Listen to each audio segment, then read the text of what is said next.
शहर के सबसे महंगे शोरूम के बाहर एक पुराना जंग लगा हुआ साइकिल का स्टैंड था, जहाँ हर रोज एक आदमी अपनी फटी हुई छतरी टिकाकर खड़ा रहता था। वह आदमी किसी से कुछ मांगता नहीं था। वो चुपचाप वहाँ खड़ा होकर कांच की दीवार के पीछे खड़ी चमचमाती गाड़ियों को देखता रहता।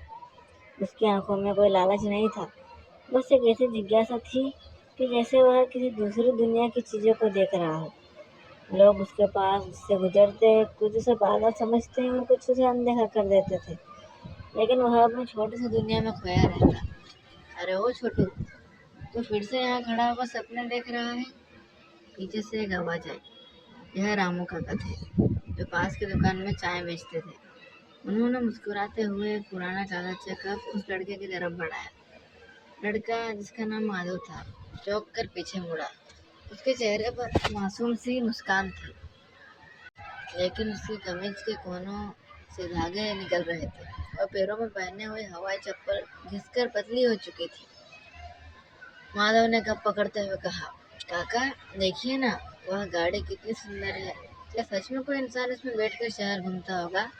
रामू काका ने ठंडी आह भरी और अपनी पुरानी धुंधली आंखों से उस लाल गाड़ी की ओर देखा। उन्होंने माधव के कंधे पर हाथ रखा, जो उसकी उम्र के हिसाब से काफी कमजोर लग रहा था। बेटा, दुनिया में ऐसी बहुत सी चीजें हैं जो बाहर से चमकती है, लेकिन उनके अंदर क्या है, यह सिर्फ कोई चलाने वाला जानता है। जो इन गाड़ियों को देख रहा है, पर तेरी आंखों में जो चमक है, वह इन मशीनों की चमक से कहीं ज्यादा कीमती है। माधव ने सिर हिलाया, पर उसकी नजरें अब भी उस कांच की दीवार पर जमी थी। उसे यह नहीं पता था कि वह सिर्फ एक गाड़ी नहीं, बल्कि एक ऐसी जिंदगी का सपना देख रहा था जहाँ उसे घर की छत से बारिश का पानी न टपके। अगले कुछ हफ्तों तक यह सिलसिला चलता रहा।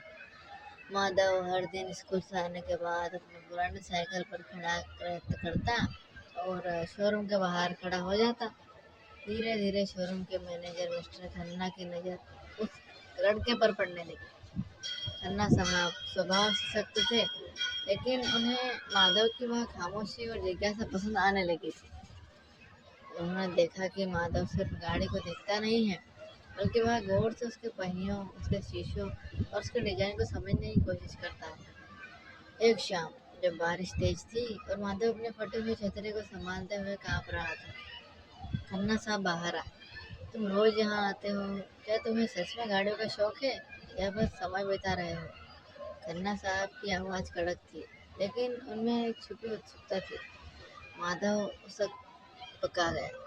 उसने झिझकते हुए अपनी फटी हुई जेब से एक छोटा सा स्केच बुक निकाला। उसमें पेंसिल से बनाई गई उन्हीं गाड़ियों की तस्वीरें थी जो शोरूम के अंदर खड़ी थी। माधव ने अपनी टूटी फूटी भाषा में समझाया कि वह बड़ा होकर ऐसी मशीनें बनाना चाहता है जो आम लोगों के काम आ सके, न कि सिर्फ अमीरों के गैरेज की शोभा बढ़ाए। खन्ना साहब के वह स्केच बुक ली और पन्ने पलटने लगे। उन्होंने देखा कि एक 22 साल का लड़का ने जिस बारीकी से इंजन के हिस्सों और बाहरी ढांचे का कागज पर उतारा था, वह किसी पेशेवर इंजीनियर की याद दिलाता था। उन्हें एहसास हुआ कि इस लड़के के पास एक ऐसी प्रतिभा है जिसे गरीबी की धूल ने ढका हुआ है। उन्होंने माधव की आंखों में वह मजबूत रूह देखी जो मुश्किल हालातों में भी टूट नहीं थी। उन्होंने मुस्कुराते हुए कहा, अगर तुम वाकई इन्हें बनाना चाहते हो, तो सिर्फ देखना काफी नहीं होगा, तुम्हें पढ़ना होगा। पन्ना साहब ने माधव की तरफ देखते हुए अपनी जेब से एक पुराना लेकिन अच्छी तरह से रखा हुआ मैकेनिक इंजीनियरिंग की बुनियाद कोर्स का मैनुअल निकाला। यह किताब ले जाओ, उन्होंने कहा, लेकिन एक शर्त है। हर शनिवार को तुम यहाँ आओगे और मुझे बताओगे कि तुमने इस हफ्ते क्या सीखा। अगर तुम्हारी जिज्ञासा सच्ची रही, तो मैं तुम्हें शोरूम के पीछे वाले वर्कशॉप में आने की अनुमति दूंगा। माधव के लिए वह किताब किसी खजाने से कम नहीं थी। उसने कांपते हाथों से उस किताब को छुआ, जैसे वह किसी पवित्र वस्तु हो। उस रात जब वह अपने छोटे से कमरे में गया, तो उसने पहले पन्ने अपनी फटी हुई चटाई के नीचे रखे और एक मात्र मोमबत्ती जलाई, ताकि वह उस किताब के पन्नों में छिपे रहस्यों को पढ़ सके।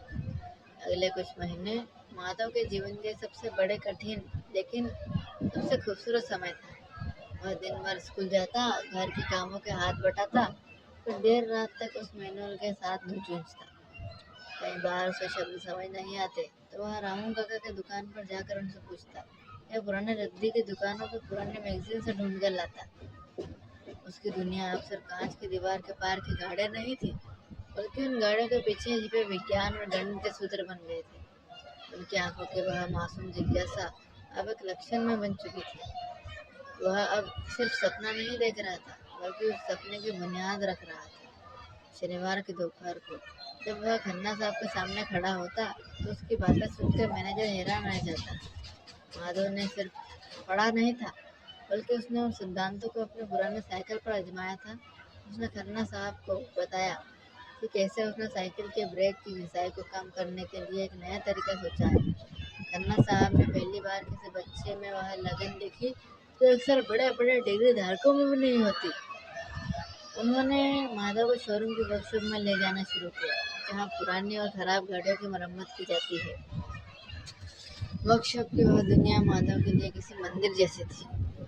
वहाँ तेल की महक, लोहे के टकराने की आवाज़ और ग्रीस के सने हाथ उसे बहुत सुकून देते थे। खन्ना साहब ने उसे एक छोटा सा कोना दे दिया, जहाँ वहाँ पुराने पुर्जों से छोटे छोटे मॉडल बनाना शुरू कर सकता था।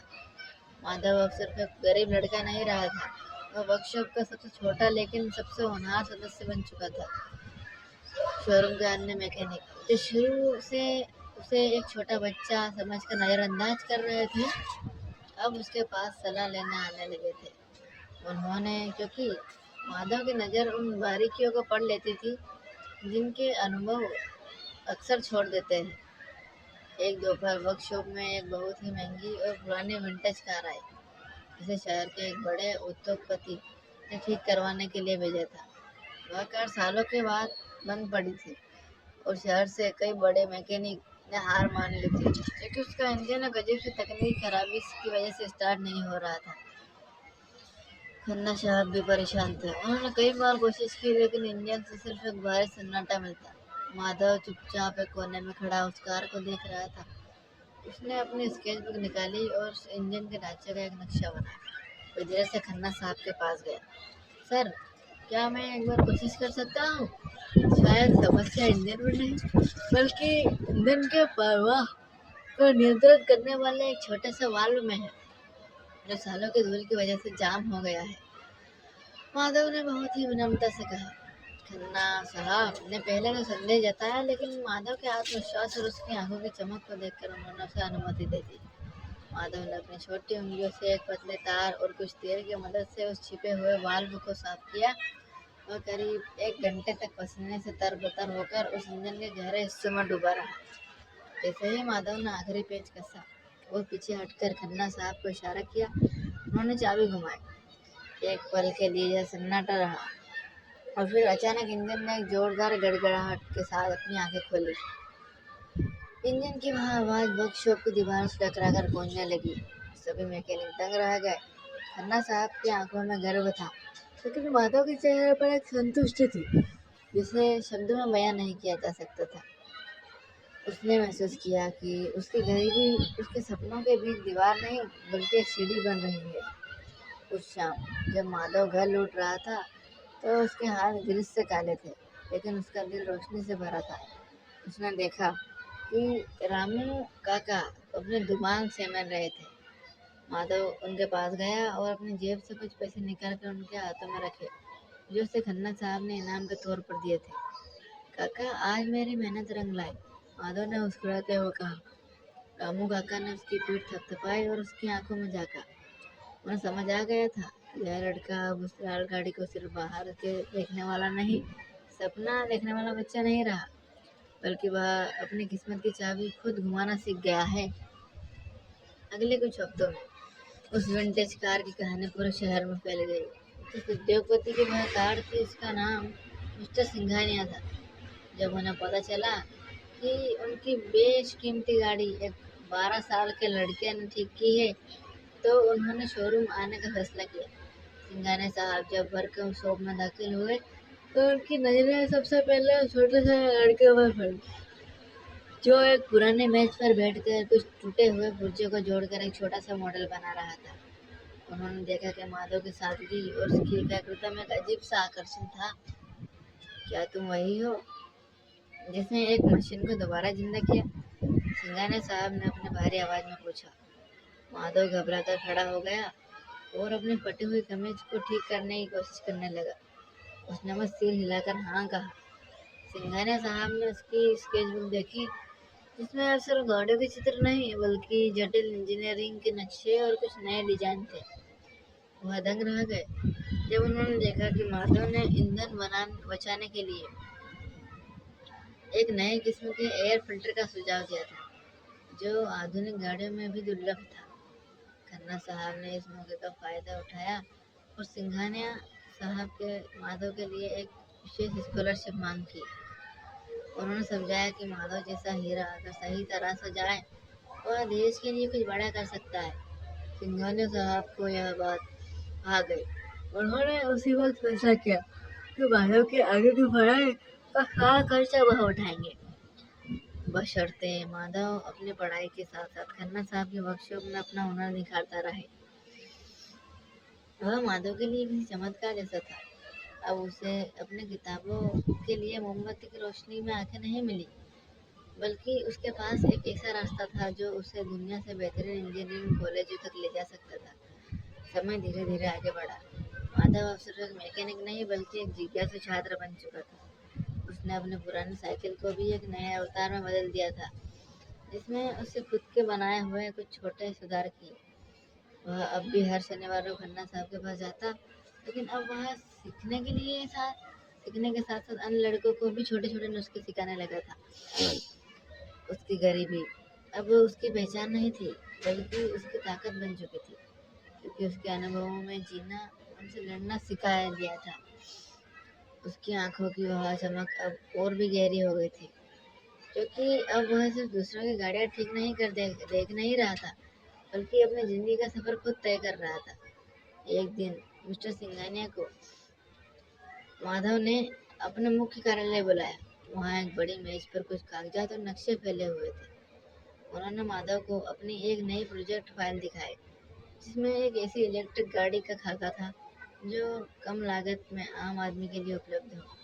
सिंघानिया साहब ने कहा, माधव, बड़ी कंपनियां सिर्फ मुनाफा देखती है, लेकिन मुझे एक ऐसा इंजीनियर चाहिए जो आम इंसान की तकलीफ समझता हो। मैं चाहता हूँ कि तुम इस डिजाइन में अपनी सोच जोड़ो। माधव के लिए यह सिर्फ एक काम नहीं बल्कि एक सपना था, इसे हकीकत में बदलने का मौका मिला था। उसने अपनी स्केचबुक उठाई और उन सभी बदलावों को लिखना शुरू किया जो उसने अपने गरीबी के दिनों में महसूस किए थे, जैसे कि उबड़ खाबड़ रास्तों पर गाड़ी का संतुलन और कम बिजली की खपत। जैसे जैसे दिन बीते, माधव की पढ़ाई और मेहनत का असर दिखने लगा। उसने स्कॉलरशिप की मदद से शहर के सबसे प्रतिष्ठित स्कूल में दाखिला किया, लेकिन उसकी असली पढ़ाई अभी भी खन्ना साहब के वर्कशॉप के तेल और ग्रीस के बीच होती थी। उसने स्कूल के बच्चों शुरू में उसकी सादगी और उसके हाथों के काले निशानों में मजाक उड़ाते थे, लेकिन जब भी कोई मुश्किल तकनीकी समस्या आती, सब माधव की ओर देखते। उसने सबको यह सिखाया था कि काबिलियत किसी महंगे जूते या ब्रांडेड कमीज की मोहताज नहीं है, बल्कि वह तो मेहनत और लगन की उपज होती है। एक शाम जब माधव घर लौट रहा था, उसने देखा कि रामू काका की चाय की दुकान पर काफी भीड़ थी। वह उनके पास गया और मुस्कुराते हुए बोला, काका, आज चाय के पैसे मैं दूंगा। रामू काका ने हंसते हुए उसे देखा और कहा, बेटा, तू चाहे कितना भी बड़ा इंजीनियर बन जाए, मेरे लिए तू वही छोटा माधव रहेगा जो लाल गाड़ी को देखकर अपनी दुनिया भूल जाता था। माधव ने उनकी आंखों में देखा, जहाँ आज गर्व के आंसू थे। उसने महसूस किया कि कामयाबी सिर्फ पैसे से कमाया नहीं जाता, बल्कि उन लोगों के चेहरे पर मुस्कान लाना है जिन्होंने अपने मुश्किल घड़ियों में आपका साथ दिया। चैनल को सब्सक्राइब जरूर करें। आपका दिन मंगलमय हो, आपके परिवार वाले खुश रहेंगे।